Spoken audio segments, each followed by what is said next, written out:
Sugars पिछले 2 session से market में वापस से तेजी आई है, इनफैक्ट रिकवरी आई है। इसके पीछे के रीजन मैंने आप लोगों के साथ वीकेंड के लाइव सेशंस पर डिस्कस किए थे और मैंने आपको पूरा डिटेल में कल के दिन बीएसएल लिमिटेड की वीडियो में भी बताया था। अब इस सब का इम्पैक्ट एक बार फिर से वोडाफोन आइडिया लिमिटेड पर देखने को मिल रहा है। कल मार्केट में गैप डाउन ओपनिंग, फिर मार्केट दिन के आखिर तक रिकवर किया। वोडाफोन आइडिया भी रिकवर करा 12.80 13.30। ये दो लेवल्स पिछले 2 दिनों के अंदर बहुत बढ़िया तरीके से देखने को मिले। अब क्या पॉसिबिलिटी यहां पर बनती है? मार्केट एक्सपर्ट्स बार बार बदलते रहते हैं वोडाफोन आइडिया लिमिटेड के रिगार्डिंग, आप लोगों को पता ही होगा इसके बारे में अगर आप इस चैनल पर रेगुलर रहे हो। ये है अपडेट 18 घंटे पहले, कल के दिन आती है बैंक फंड रेजिंग। एक बार इस वाले इमेज को यहां पर देखना, ये वाला इमेज, ये इमेज आपने मेरे चैनल पर कई बार देखा होगा वोडाफोन आइडिया के वीडियोस के अंदर। एजीआर रिलीफ मिल गया, फंड रेज कंपनी ने वाया वारंट्स के बारे में ही बता दिया। केपेक्स प्लान थोड़ा सा डिले कंपनी का चला है, इसके बारे में कंपनी ने Q3 में इंफॉर्मेशन दी थी। अब आ रहा है भैया दूसरे फंड रेज की पॉसिबिलिटी, यानी कि बैंक लोन्स क्या कंपनी को यहां पर मिल सकते हैं। तो यस, मार्केट में ये वाली अपडेट आ रही है। लगातार एसबीआई लेड कंसोर्टियम, यानी कि एसबीआई के साथ मिलकर के कुछ बैंक्स वोडाफोन आइडिया को पैसा दे सकते हैं, यानी फंड रेज करा सकते हैं। और ये लगभग 35,000 करोड़ की फंडिंग पैकेज के बारे में इंफॉर्मेशन मार्केट के अंदर अवेलेबल है। ऑल्दो मैं आपको एक चीज और बताऊं कि अभी तक कंपनी ने इसके ऊपर कोई क्लेरिफिकेशन नहीं दिया है। जिस तरह पहले एजीआर पर कंपनी क्लेरिफिकेशन नहीं देती थी या किसी और अपडेट्स पर, तो उसी तरह से इस अपडेट पर कंपनी ने भी क्लेरिफिकेशन नहीं दिया। लेकिन एक चीज बहुत ध्यान से सुनना, क्योंकि सितंबर 2025 से लेकर के आज की डेट तक लगातार एसबीआई पर सवाल आते रहे कि क्या ये वोडाफोन आइडिया में फंड रेज करेंगे। तो एक बार फिर से यही सवाल मार्केट के अंदर है और इस बार एक्चुअली में अपडेट है, बट कंपनी की तरफ से क्लेरिफिकेशन अभी नहीं आया है। अब आते हैं आपके मार्केट एक्सपर्ट्स पर। सिटी ब्रोकरेज फर्म, बहुत बार आप लोगों ने मेरे चैनल पर यह नाम सुना होगा। Brokerage firm city Vodafone idea में कितने ही टारगेट बदले, कितने ही टारगेट। तेजी आती तो भैया ऊपर का टारगेट, गिर जाता तो भैया गिराने का टारगेट दे देता है। सिटी ने वोडाफोन आइडिया को छोड़ा नहीं है कभी भी, उल्टा सीधा कुछ ना कुछ बना करके रखा है। तो एक बार फिर से सिटी ने अपना टारगेट दे दिया है वोडाफोन आइडिया लिमिटेड में। अब इन्होंने कहा है कि भैया सब कुछ पॉजिटिव दिख रहा है तो बाइंग की रेटिंग मेंटेन रखेंगे और 14 रुपए का टारगेट इन्होंने यहां पर कर दिया है वोडाफोन आइडिया लिमिटेड के अंदर। जब वोडाफोन आइडिया का प्राइस लगभग 19 से 18 रुपए पर था 2024 में, तब सिटी ने अपना टारगेट लगभग 21 रुपए दिया था। वोडाफोन आइडिया 10 रुपए पर गिर जाता है, सिटी अपना टारगेट कट करके कर देता है 12 रुपए पे। वोडाफोन आइडिया वापस 11 रुपए पे पहुंचता है दिसंबर के आसपास लगभग 2025 में। सिटी अपना टारगेट बढ़ा करके कर देता है 12 रुपए से लेकर के 14 रुपए।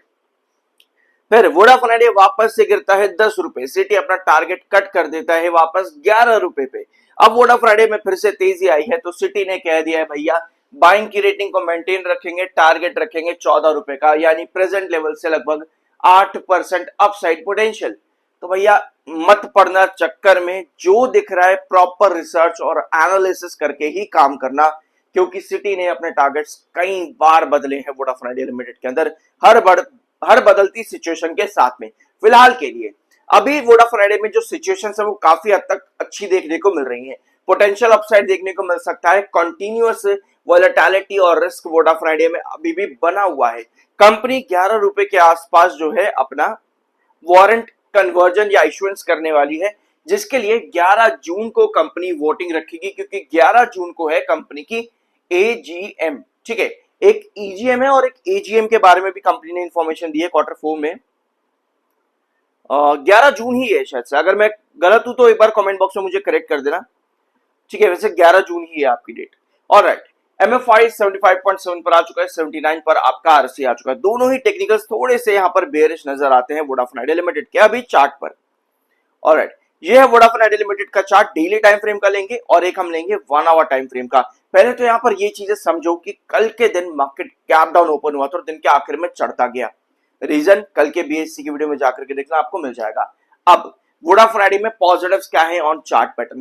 पहला पॉजिटिव ये है कि एक बार फिर से हम 13.30 पर आ चुके हैं, जहां से लास्ट वीक के लास्ट सेशन हमको रिजेक्शन देखने को मिला था, क्योंकि 12.20 एंड 12.80, ये 12.80 है, उसके बाद में 13.30 हमारा क्रूशियल रिजेक्शन था, और इसके बाद जो हमारे पास नेक्स्ट पॉसिबिलिटीज बनती है वोडाफोन आइडिया में लगभग 14 रुपए 10 पैसे। यही चीज हम लोगों ने आज से लगभग 1.5 हफ्ते पहले डिस्कस करी थी। अब आज एक बार फिर से हम 13 रुपए 30 पैसे पर आए हैं। काफी अच्छी कैंडल अभी तक नजर आ रही है। अगर आप 1 आवर टाइम फ्रेम पर, जिस समय मैं ये वीडियो बना रहा हूं, आप देखोगे 1 आवर टाइम फ्रेम पर, तो एग्जैक्टली वोडाफोन आइडिया 13 रुपए 30 पैसे पर हैंडल कर रहा है अपना बिजनेस आज के दिन में। अब हमारे पास आज कल के सेशन में, कल का सेशन पहला 1 आवर आपको पहले तो भैया गिरावट देखने को मिली। अगले 1 आवर में आपके पास बनती है एक बुलिश इंगल्फिंग कैंडल। यही बुलिश इंगल्फिंग कैंडल कल के दिन मार्केट ने भी शो करी, और ये बुलिश इंगल्फिंग कैंडल बनती है लगभग 12 रुपए 45 पैसे के आसपास।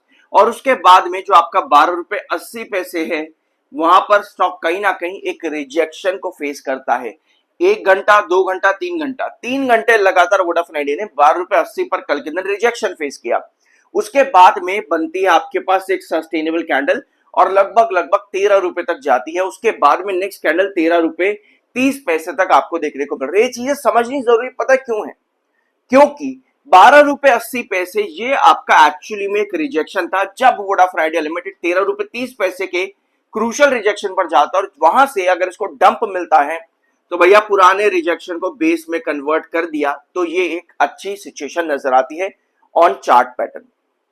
अब हमें आज के दिन चाहिए 13 रुपए 30 पैसे पर एक सस्टेनेबल कैंडल। अगर हमें इस तरह से सस्टेनेबल कैंडल मिलती है तो हर पोजीशन पर आप देखो, ये 12 रुपए 20 पैसे पर रिजेक्शन खा करके वोडाफोन आइडिया में गिरावट मिली, फिर बाद में बनी सस्टेनेबल कैंडल 12 रुपए 20 पैसे पे, तब मिलता है आपको ब्रेकआउट। यानी कि जब भी आप चार्ट पे किसी एक रिजेक्शन पर आते हो, आपको वहां से ऑलरेडी एक फॉल मिल चुका है, अगली बार उसके बढ़ने के लिए, ताकि डबल टॉप पैटर्न ना बने, आपको हमेशा एक सस्टेनेबल कैंडल चाहिए जो कि उस पर्टिकुलर रिजेक्शन, जो वोडाफोन आइडिया के केस में 13 रुपए 30 पैसे का है, उसके ऊपर क्लोजिंग दे दे आराम से, ताकि अगले सेशंस के अंदर या फिर अगले आवर्स के अंदर आपके पास एक सस्टेनेबल कैंडल विद बेस बनाते हुए उस पर्टिकुलर रिजेक्शन को बन सके रेगुलर बेसिस पर। अगर इस तरह की पोजीशन बनती है वोडाफोन आइडिया लिमिटेड में, तो आपको 14-10 के आसपास का नेक्स्ट टारगेट देखने को मिल सकता है। अब ऐसी पोजीशन क्यों है, 14-10 क्यों, 13-30 क्यों, ऐसा क्यों? क्योंकि वोडाफोन आइडिया के पास्ट पैटर्न्स आपको ये सभी लेवल्स शो करते हैं,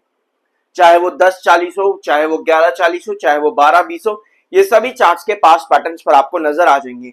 पिछले हफ्ते मैंने आप लोगों के साथ एक वीडियो अपलोड किया था, जहां पर मैंने आप लोगों को क्लियर वोडाफोन आइडिया के 2024 के चार्ट्स पर शो भी किया था कि किस तरह से 14-10 या 13-30 पर आकर के वोडाफोन आइडिया ने परफॉर्मेंस किया था 2024 में, और वही लेवल्स आपके यहाँ पर वापस कंटिन्यू हो रहा है। तो मुझे ये वाली कैंडल का फॉर्मेशन चाहिए, एक बार 13 रुपए 30 पैसे पर सस्टेनेबल कैंडल दे दे, एंड देन उसके बाद में मुझे रेगुलर 3 आवर के अंदर या फिर डेली टाइम फ्रेम पर 13 रुपए 30 पैसे के ऊपर बेस चाहिए, ताकि वो रिजेक्शन आपके बेस में कन्वर्ट हो और मैं 14 रुपए 10 पैसे की तरफ जा सकूं।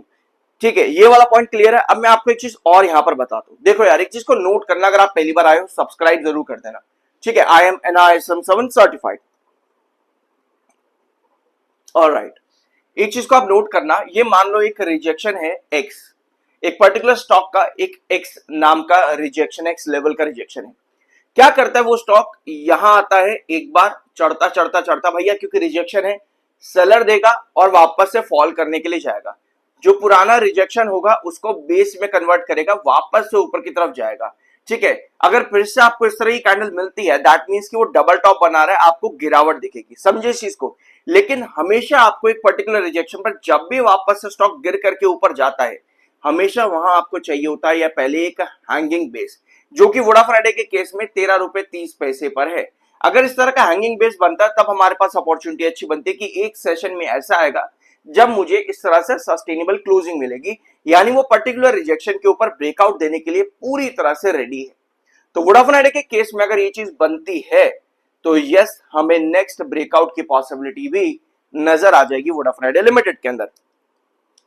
ठीक है, वारंट से रिलेटेड मैं सारी इंफॉर्मेशन आपको बता चुका हूं, जरूर जाकर के उसके चैनल पर देख लेना। सो ये था आज का वीडियो, कुछ जिन्हें जानने को मिला होगा। सब्सक्राइब जरूर करना, मिलता अगले वीडियो में।